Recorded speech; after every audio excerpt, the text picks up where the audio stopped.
Hello and welcome back to gridXdays. Our panels this morning were super educational and insightful, and I think the next four that we have for you will be just as engaging. As before, just as a reminder to all of our viewers watching, please feel free to ask your questions in the comments, and we will be sure to pass them along to our panelists. So, our next panel is how the energy transition is reshaping society. The energy transition is not only changing energy systems, but creating economic, political, and societal shifts. In this session, we flip the discussion and look into how the energy transition is changing us and forcing us to rethink and renew outdated processes. Joining us in this panel, we have Johannes Dörr.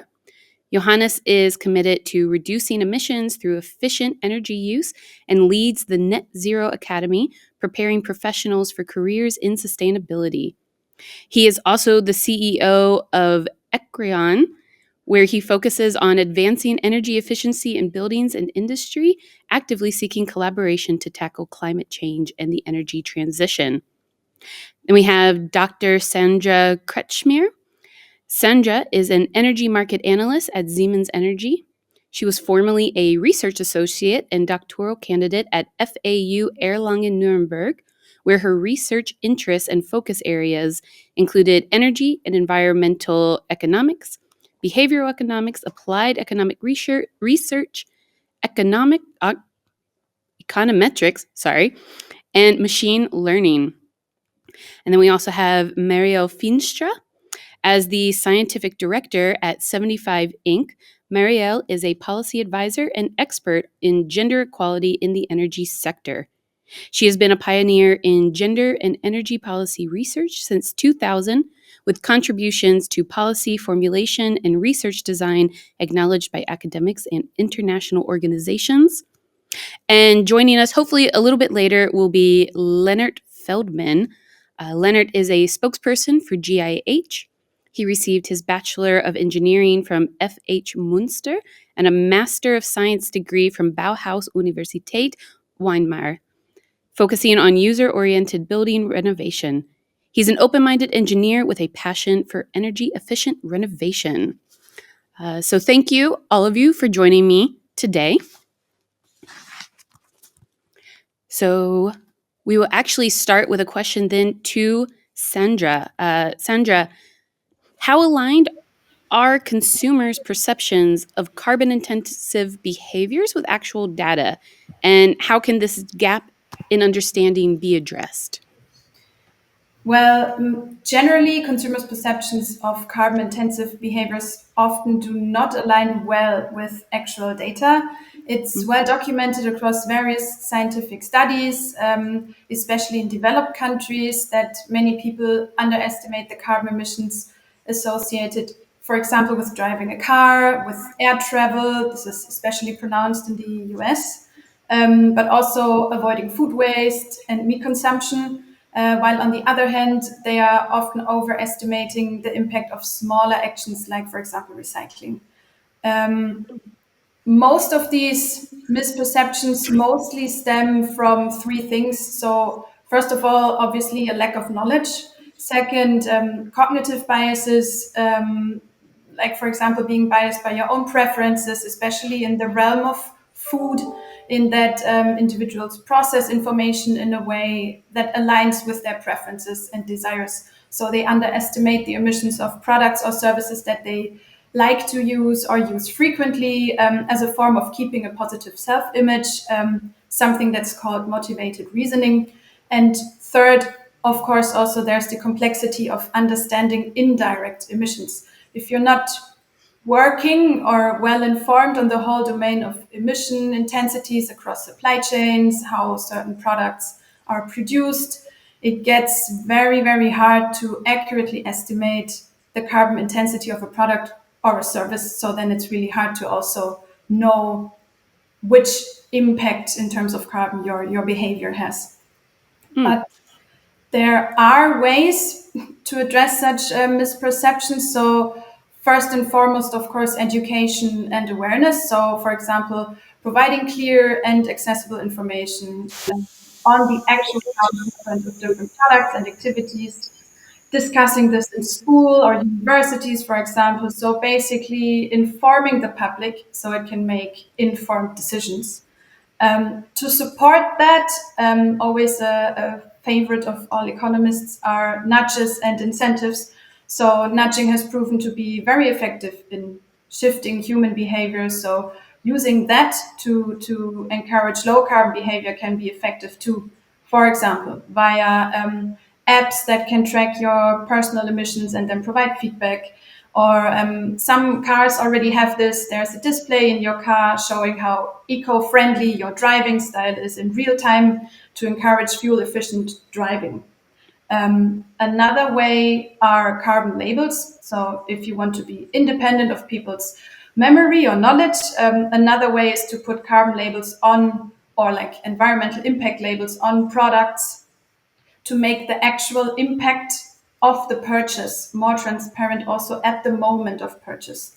And finally, a generic solution would be a carbon tax to shift consumption in any domain to low carbon products and services via the price signal. Okay.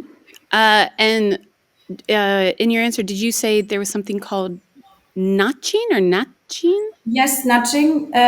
That's like a theory that it's like the app, for example, that shows you, like, I don't know, it's something that nudges you into a certain direction in terms of behavior. It's like when you see footprints that are printed on these rolling staircases. I don't know the name in English. But people stand on the right side and on the left they walk. This would be a nudge. So nobody tells you what to do, but by seeing these footprints that are standing on the stairs, you're nudged to stand on that side, basically. And you can use a similar technique, obviously, also to encourage sustainable low carbon behavior. Okay, nice. And then the next question, and I see Lennart has joined us. Welcome. Hello, everyone. Sorry for being late. That's all right. You have great timing because actually my next question is to you. Oh, wow. In your opinion, is consumers' willingness to pay more for sustainable products translating into behavioral changes for decarbonization, such as modifying energy use habits? Yeah. So first of all, thanks for the introduction. I missed the introduction. It was a good example for the not so well being German infrastructure because my train was delayed by 2 hours from Berlin to Cologne right now. But now I'm here, and thanks for having me. So first of all, I have to say thank you for the introduction and the presentation. I'm really grateful to be part of this discussion round, especially in turbulent times like this. I think it's very important that we are staying together as experts and discussing about climate protection and discuss our ideas. So thanks for having me. As you maybe said in the introduction, I'm a building engineer and building physics, but I'm not trying to boring you with building physics right now, and would like to try to talk about the responsibility of energy consultings. Yes. Do you want to repeat the question again, just in case? Would be great. I have a technical issue here with my equipment, but can you repeat the question again? Yeah, no problem. We definitely just threw you straight in. So is consumers' willingness to pay more for sustainable products translating into behavioral changes for decarbonization, such as modifying energy use habits? Okay, all right. Now I get the question. Yeah, so first of all, I have to say I'm representing the GEH, so I'm representing nearly 5,000 energy experts in Germany and energy consultants in Germany. And a special way to look on the decarbonization in the point of view from the energy consultant is the CO2 pricing. And the CO2 pricing is just one tool for having the, how it's called, the landlords and the tenants to get included in the energy efficiency renovation of a building. And I think with this tool, when we're increasing the CO2 pricing, we also can increase the, how it's called, like the willingness or the behaviors of both actors, of both stakeholders of the climate change in the building district. So that's one part we look at when we are thinking about the energy consulting or the business of the energy consulting is the CO2 pricing. So that's one example out of my practice. So that's a special law. It's been there since 1 year. So and I think it's a good part to motivate the stakeholders of the business. But I'm also interested how the other members of the discussion here think about the CO2 pricing and if they think that's a good thing for the economics or if it's a bad thing. Yeah, Sandra, Marielle, anything to add? Yeah, Johannes? if I may add, I'm absolutely agree sort of with both comments. First of all, the comment regarding the transparency, I think it's absolutely needed that we have a good understanding of where we place our efforts, right? That we do fully understand where most emissions are created. And I think there is some room for opportunity all over the place in the building area, for instance. What the discussion is currently quite strongly about is sort of what measures should be incentivized and which shouldn't be, right? And currently it's the case that some really effective measures are not incentivized, right? And this is mainly due to a lack of transparency of their potential, right? And I do believe we have this in many different areas as well, right? And once we do have the transparency, right, of what causes how many emissions, then of course it makes a lot of sense to price that. And saying this, I'm very much in line of what Lennart said, that I do support it as a useful instrument. However, the transparency is needed. I think actually this ties into a question I have for Marielle, which is, in your opinion, what are the key challenges in educating consumers about the full carbon impact of their choices across value chains? Yeah, yes, thank you so much for that question, and thank you also for inviting me. I might need to explain a bit what 75 Inc. is about because it always raises questions. 75 Inc. is the SDG 7 clean energy with SDG 5 gender equality. So it's a combination. It's really the nexus on gender and energy transition, and how we can put a gender lens on all different actors uh, in the energy sector and in the energy transition. So not only looking at how is the gender diversity as consumers, but also who works in the energy sector and who makes the decision. And for example, now I'm based in the Netherlands. In the Netherlands, we see that roughly 50% of the energy consumer are female consumers. But if we look at energy poverty, we see roughly 70% of the energy poor are women-headed, female-headed households. But if we look at who works in the energy sector, it's roughly 20, 22, 23%, with only 7% in technical positions. And if we move to the energy decision-making tables, the boardrooms and the ministries, it's only 3 to 4% is female. So we do see quite a challenge how we make decisions and implement projects and programs that reflect the diversity of the society and reflect the diversity of consumers. So this is a fascinating question because it aligns with the challenge in this energy transition. I mean, no, I don't need to remind you that we had previous energy transitions before in history, but this energy transition brings really the transition inside the households, behind the front door, as I like to say, and involving consumers and consumers' behavior and choices. But again, we need to understand that there is not such a thing as the energy consumer or the energy household. There's a huge variety, not only if you look through a gender lens, but also age, educational background, household composition. No, also in the Western Europe, we need to acknowledge that there is a high fluidity of households, no, co-parenting, co-living together, compositions, and also care responsibilities that might result in, let's say, someone cooks and does the laundry for someone else living in another household.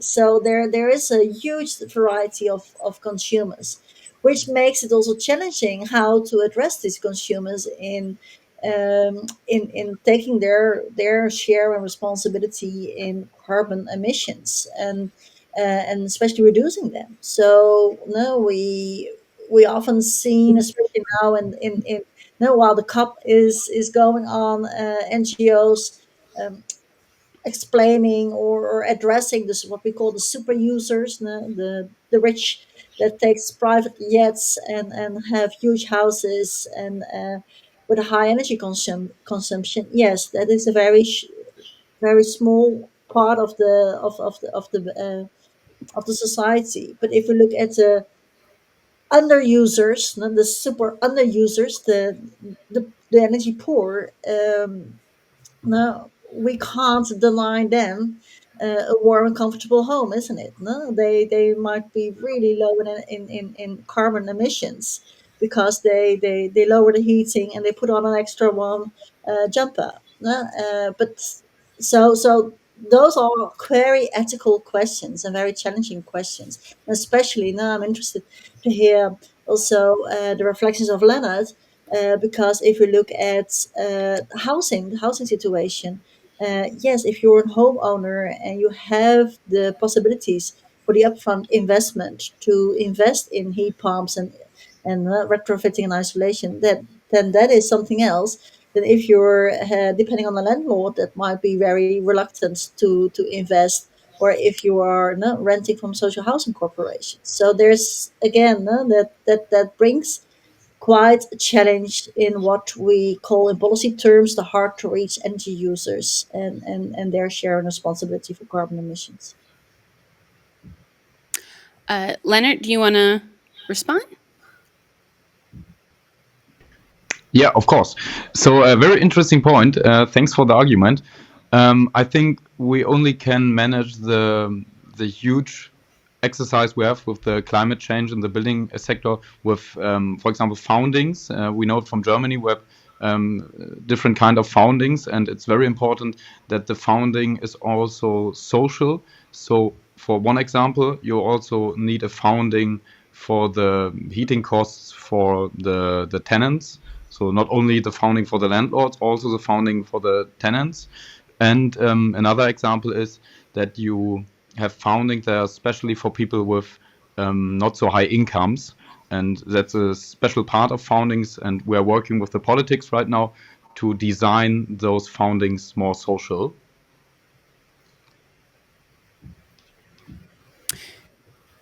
Nice.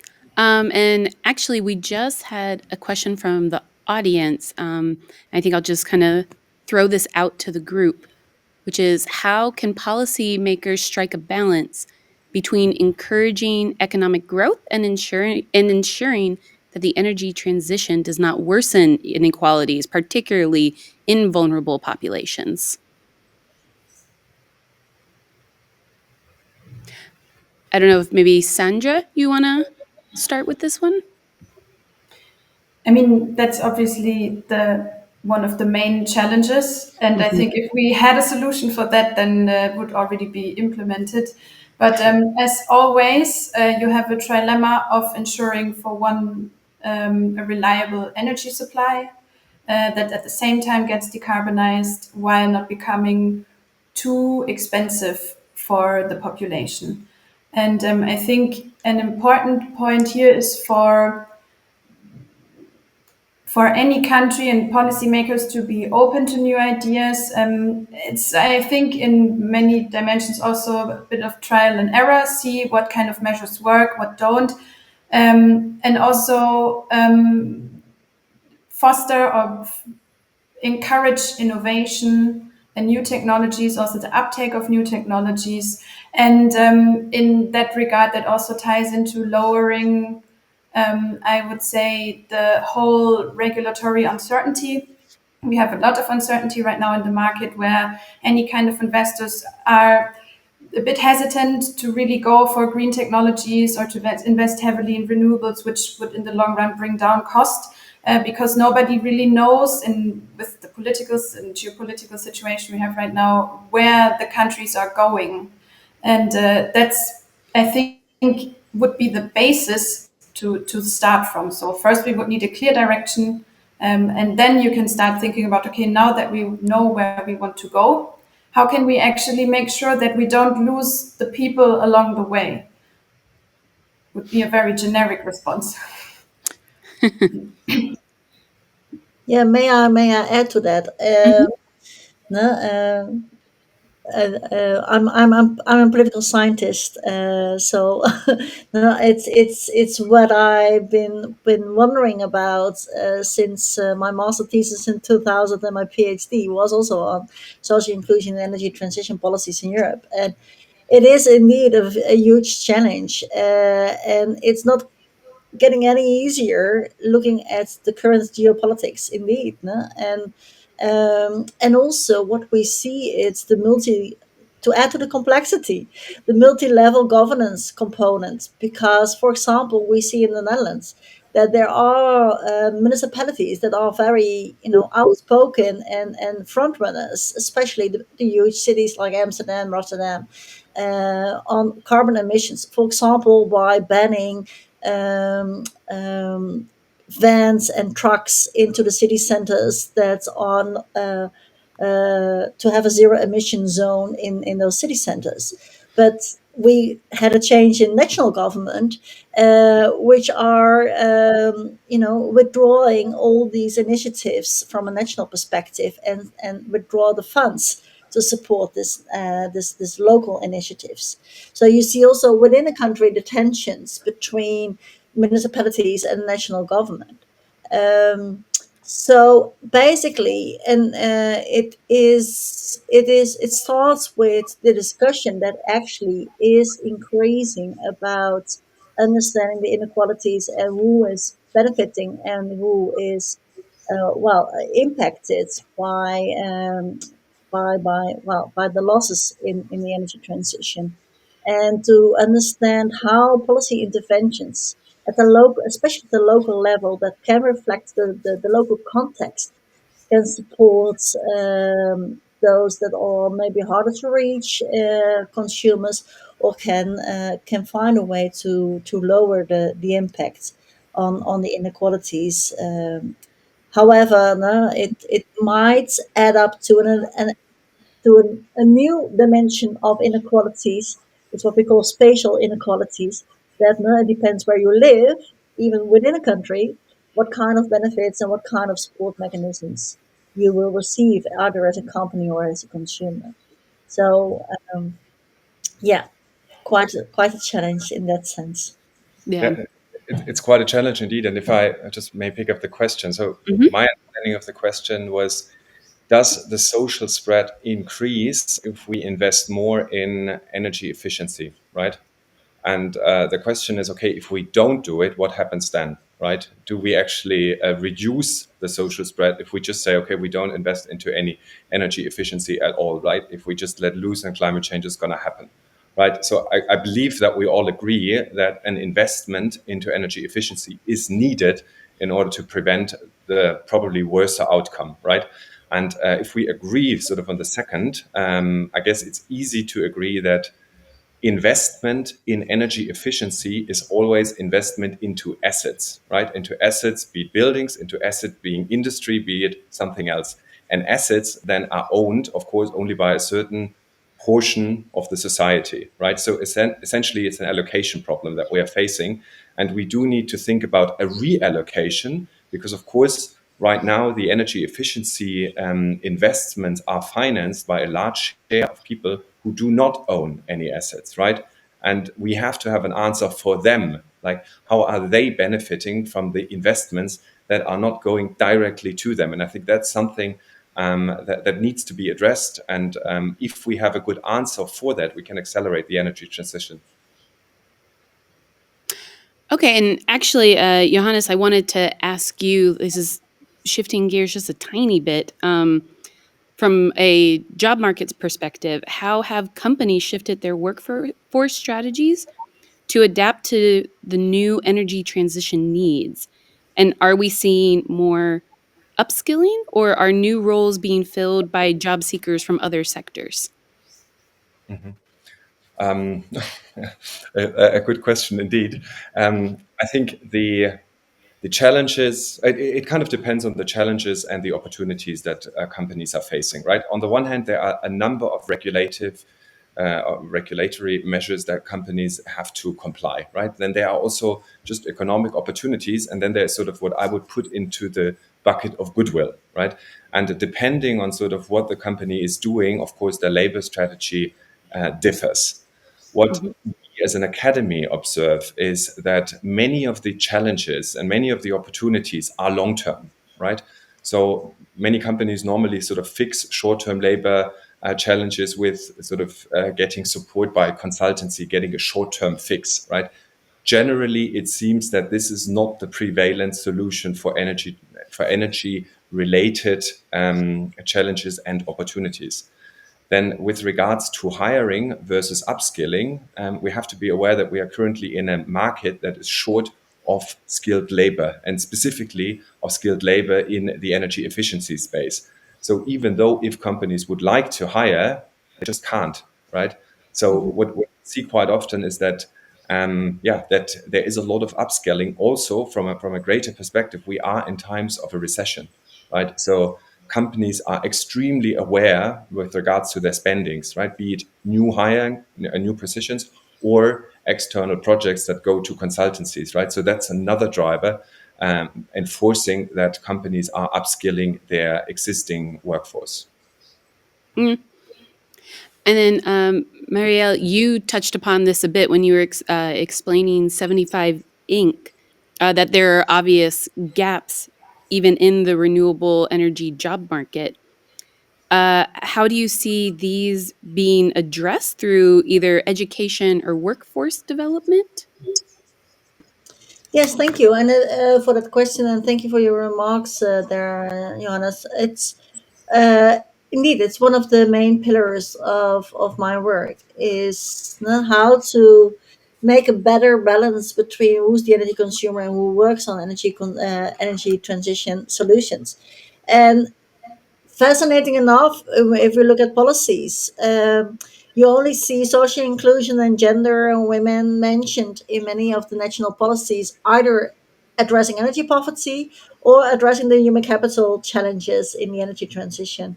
And if we see it, for example, the diversity and inclusion policies within the main energy companies, there is getting more and more momentum and need and the necessity to open up these energy markets, job markets, to a wider range of people, because it is, we see a huge increase of jobs, but no, there is so many people who have done, for example, in STEM backgrounds, or are entering the job markets. If you look at the universities' outputs, for example, so what you see and what we are really facing, also within the energy sector, is how to ensure that a job market is flexible enough also for mobility. So on average in Europe, people work roughly 40 years. So how not only focus on the starters in the energy sector, but also what we call the switchers, not people coming from a different sector that start in the energy sector. So recruitment and retention is very crucial in the energy sector, because we still see many people, and especially many women, leaving the energy sector. So you have gone through all the hassle and all the effort to recruit them, but you need to retain them. So now there needs to be a coming more flexibility within the sector itself, enhancing mobility, stimulating uh, more the private, family life balance with work, but also ensure that you open up your job markets Mm. for a variety of educational backgrounds. Because, for example, I'm not an energy engineer. I studied public administration, but I'm working in the energy transition, and especially in the renewable sector, we see a higher variety and higher diversity of the workforce than in the what we call the more traditional fossil fuel industry. And that's also because of the variety of job vacancies. So you see more lawyers, more behavioral scientists entering the renewable sector, which is a good thing because of the challenges we discussed in the previous questions on how to approach the consumers and how to communicate with your consumers. Nice. And I think maybe Johannes, you were about to add something. I was going to add something. It was on the tip of my tongue, so to speak. So I think firstly, it's great, right, that we see an increased flexibility and that more people can and have the ability to search into what we call here as sort of the renewable energy market or the energy efficiency market, right? And what we, however, also need to consider is that, let's say, jumping back to the energy efficiency specifically, or to the areas where emissions occur, right? That traditionally are jobs or companies that are somewhat restrictive, right? You do need to have some specific vertical know-how. You do need, in most cases, profound knowledge of the language of the specific country, right? And those are many challenges that we do see. Also, the let's say in the producing area, I guess what could say there's a more conservative environment, right, making it even more difficult and challenging to really get the people that are required there into the job, right? So I do really appreciate and I do see this increase in flexibility. However, we still have to do quite a lot really to get the people to the positions, to the places, to the jobs where the emissions actually occur to reduce them. Mm. And actually, the International Labor Organization predicts that jobs in renewable energy will grow to 100 million by the end of the decade. So, Johannes, what do you think of this prediction? Do you think it's realistic, too high, too low? Oof. I think that is. I mean, I would love to say, okay, this is absolutely the number is way too low, right? Because that would mean that a lot of people are really driving the energy transition forwards. But I must say, it's really hard, especially in the given environment. I do believe there are some really good signs that we see on the horizon, right? Investment is going up, right? The policy are improving, at least until recently, right? Accelerating really the energy transition. And we also see that technology is getting cheaper and cheaper, right? So that making there's more money, it's easily to employ the technology, and the technology is getting cheaper. So these are all good signs. However, we have what we have discussed, right? We need, or the energy transition essentially is done by people, right? And if we have a shortage of labor, we need to have a good answer to address that issue going forward. Otherwise, there will not be that number. And of course, we do have, the political risks, which I guess we are all much more aware, or especially aware, because I mean, with regards to renewable energy, US, I guess, is number one, followed by China, followed by Europe, followed by India. The future of the US, I guess, is at best at question, forcing really us, Europe, to take a leadership role here, right? And Europe, I believe, will only take a leadership role if Germany is taking a leadership role, right? Amongst others, right? And this is why it's so important that we have many of those type of discussions of gridXdays really to get some momentum and get going. But to summarize in a nutshell, it's really difficult to answer. Yeah, yeah. I do have to agree with a lot of what you just said there. Um, so then, now going into topic of politics, Marielle, how have major political frameworks such as the EU Green Deal, shaped public voting behavior in Europe regarding energy and climate issues? Well,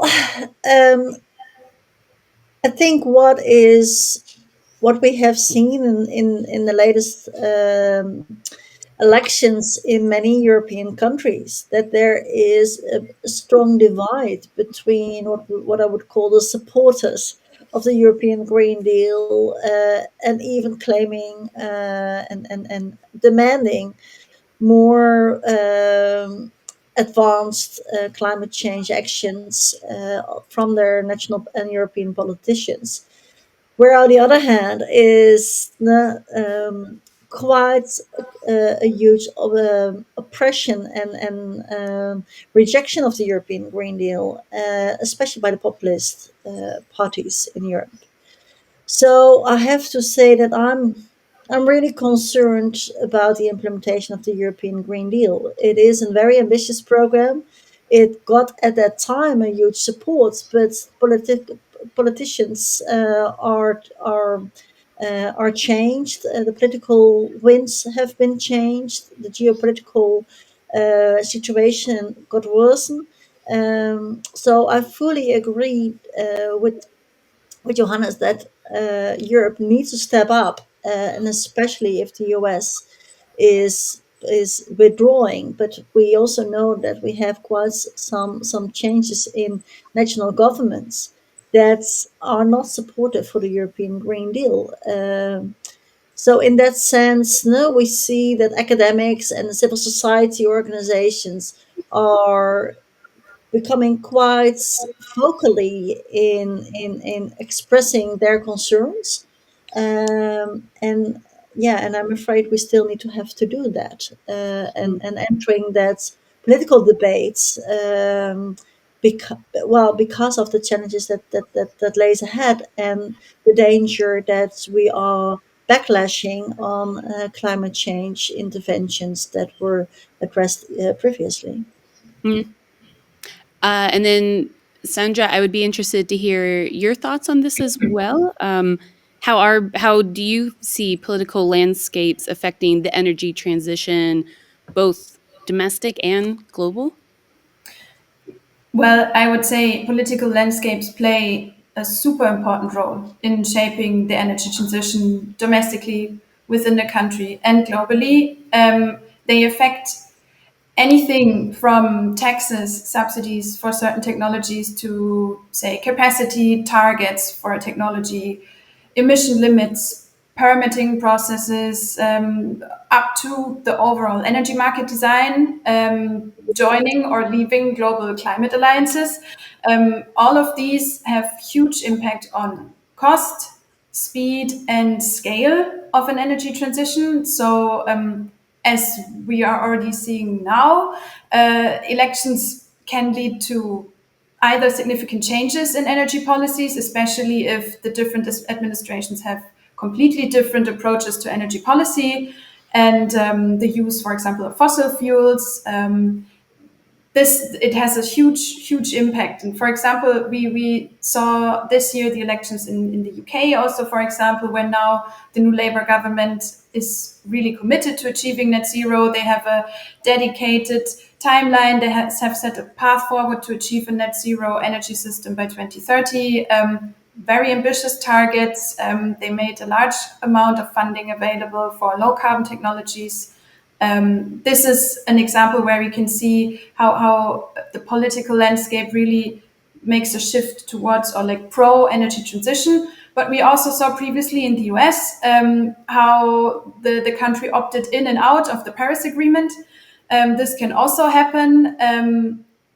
So elections in countries, especially like the US, also have a huge geopolitical impact. I mean, if such countries opt out of the Paris Agreement, as we've seen before, if they shift back, for example, to fossil fuels like coal, we don't know that such things can affect the global commitment to climate policies. It can affect global supply chains, changed trade patterns, different competitive advantages, changing global alliances between countries.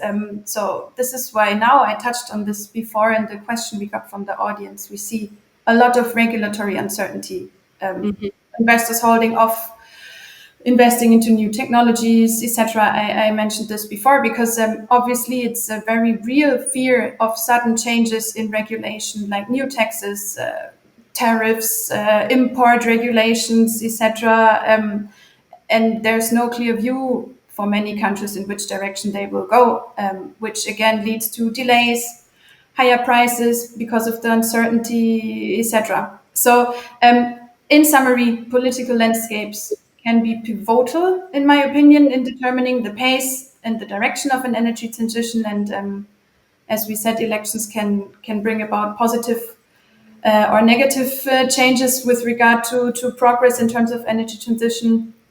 So yeah, it's important in my opinion. Yeah, and Sandra, thanks for sort of painting the picture, the global picture. I think it's also not only these big events like elections, right, that really shape the energy transition. What we see in the German market, and Lennart, you can probably add quite a bit to that, is that there is some back and forth with how much end users, like homeowners, are receiving for something, be it sort of an insulation, be it a heat pump, be it something else, right? And this constant change is really driving an insecurity, and the consumer, the end consumer, is just sort of very confused and is not really part of the energy transition in terms of not driving it anymore, right? Not seeking energy consultants in order to improve, for instance, their house. And maybe Lennart, you can share a few insights how you observe sort of the political changes and how they affect the improvement of the housing situation in Germany. Yeah, of course. So the political topic is in my mind for the last 7 days. Since then, I'm just traveling around in Berlin and other cities talking to politicians because we all know what happened on last, was it Wednesday? Yeah, I think it was Wednesday. And we have a big change in Germany and also in the US. And it's a hard topic and also a sad topic for the energy renovation in Germany. And of course, also the climate change. And what is an interesting point is, I think in Germany right now we have a good blueprint, to be a good role model function with the climate policy right now. But what we don't have is acceptance from the population. For example, in Germany, and I'm also interested what the members of this discussion think about acceptance in their country or in Europe or in the world right now. And yeah, now we are talking to politicians and try to get influence to get our statement there. But a sentence which is in my mind was from our economy minister Robert Habeck. He was in a convention from the DENA. It's the German energy agency in Berlin for the last 2 days. My good old friend Johannes was also there. And Robert Habeck said, "We will continue to work to shape the future so it is not something to be afraid of." And I think that is a sentence that motivates me personally. But I'm hoping the next federal government does not destroy it or does not destroy the hope. And I would like to discuss with you, what do you think about maybe the next government in Germany, and is it also a good role model function we can be here in Germany with this type of policy right now?